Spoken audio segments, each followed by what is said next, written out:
If you're over 60, chances are you've taken this pill more times than you can remember. Maybe for knee pain, back pain, arthritis, a stiff shoulder that flares up in the evening. Ibuprofen. It's familiar, it's easy to get, and for decades it has been treated as one of the safest pain relievers available. What many older adults don't realize is that cardiac surgeons see a very different side of this medication. Not dramatic overdoses, not rare allergic reactions, but a quiet, progressive strain on the heart itself. Because after 60, the heart does not respond to medications the same way it did at 40. And a pill that once seemed harmless can begin to change how the heart fills, relaxes, and copes with everyday stress. This is not about fear. It's about physiology. And it starts with how the aging heart actually works. As we get older, the heart muscle becomes stiffer. Not weaker in the sense of stopping suddenly, but less flexible. The left ventricle, in particular, loses some of its ability to relax fully between beats. This matters because a healthy heart doesn't just pump blood out. It also needs to fill efficiently. In younger adults, the heart can tolerate changes in blood volume and pressure without much trouble. After 60, that tolerance narrows. Small increases in pressure or fluid load that would once have gone unnoticed can now push the heart into strain. This is where ibuprofen and similar NSAIDs enter the picture. Most people think of ibuprofen as a pain medication that works in the muscles or joints, but its effects reach far beyond the site of pain. Ibuprofen belongs to a group of drugs called non-steroidal anti-inflammatory drugs, or NSAIDs. They work by blocking enzymes involved in inflammation. At the same time, they interfere with protective signaling pathways that help regulate blood flow, pressure, and volume. In an older heart, that interference matters. Cardiac surgeons often see the consequences not as a single event, but as a pattern. A patient whose breathing slowly worsened, whose legs became more swollen, who felt unusually fatigued after routine activity, and who had been taking ibuprofen regularly for pain, sometimes daily, sometimes just when needed. The damage doesn't announce itself loudly. It accumulates. Risk number 1, fluid load that the aging heart cannot easily handle. One of the most direct effects of NSAIDs like ibuprofen is how they alter the body's handling of fluid. These drugs promote retention of sodium and water. That means more volume circulating in the bloodstream. In a younger heart, this extra volume is usually tolerated. The heart stretches slightly, adapts, and moves on. In an older heart, especially one with stiffened muscle, that extra volume raises filling pressures. The heart has to work harder, just to accommodate the blood returning to it. Over time, this leads to symptoms cardiac surgeons know well. Shortness of breath, reduced exercise tolerance, nighttime breathlessness, swelling in the legs. This is not theoretical.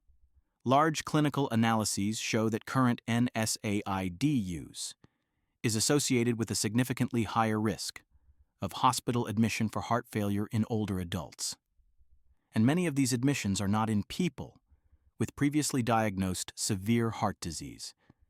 They are in people whose hearts were already under quiet age-related strain. Risk number 2, worsening of heart failure that already exists. Many seniors live with some degree of heart failure, even if it is not labeled as such. They may have preserved ejection fraction, mild diastolic dysfunction, or a history of high blood pressure that has slowly remodeled the heart. In these individuals, ibuprofen can tip the balance. Cardiac surgeons often describe it this way. The heart is already walking a narrow path. NSAIDs narrow that path further by increasing fluid retention and vascular resistance. Ibuprofen increases the workload placed on the heart. Studies consistently show that older adults with heart failure who use NSAIDs have higher rates of decompensation and hospitalization. What makes this especially dangerous is how normal the trigger feels. There is no warning label sensation, no immediate chest pain, just a gradual worsening that is often attributed to getting older or being less fit. By the time the patient reaches a cardiac unit, the heart has already been pushed beyond its comfortable limits. Risk number 3, increased blood pressure and cardiac workload. Ibuprofen does not act only on pain pathways. It also affects vascular tone. NSAIDs are known to raise blood pressure, particularly in older adults. Even modest increases in blood pressure matter after 60. A heart that has already become stiffer must now pump against higher resistance. That raises myocardial oxygen demand. It increases wall stress, and it accelerates the progression of heart failure. From a surgical perspective, this matters deeply. Patients with long-standing NSAID use often arrive for cardiac procedures with more advanced ventricular stiffness and poorer functional reserve, not because ibuprofen caused a heart attack, but because it quietly increased the daily workload the heart had to carry. Risk number 4, masking symptoms while the heart deteriorates. One of the most overlooked dangers of ibuprofen in older adults is that it can mask early warning signs. Pain relief allows people to remain active, while underlying cardiac strain worsens. Fatigue may be blamed on age, shortness of breath on deconditioning, leg swelling on circulation issues. The medication makes it easier to ignore what the heart is signaling. Cardiac surgeons frequently hear the same story. "I didn't think it was serious. I thought I just needed rest. I didn't know the medication could affect my heart." This delay matters. Heart damage does not always reverse easily once it progresses. Why surgeons are particularly concerned after 60.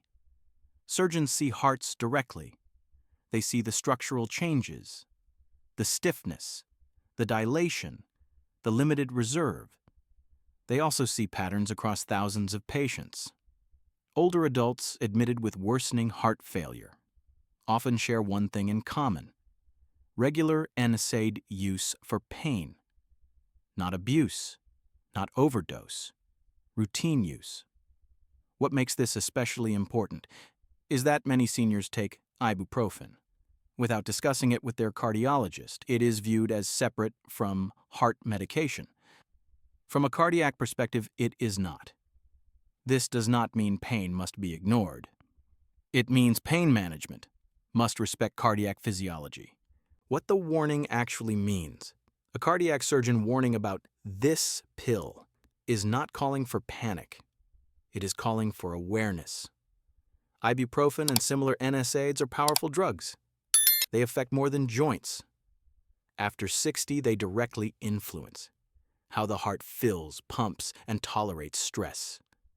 The risk rises with frequency, with dose, and with existing cardiac vulnerability.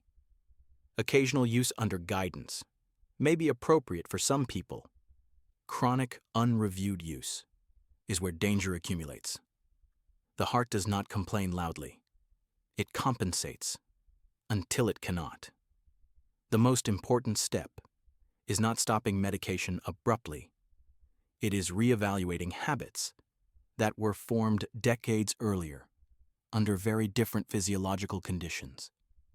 Age changes the rules, and a pill that once felt harmless can quietly become a burden the heart was never meant to carry. Cardiac surgeons see this every week, not because ibuprofen is evil, but because aging hearts deserve more respect than over-the-counter labels suggest. Awareness is not fear, it is protection.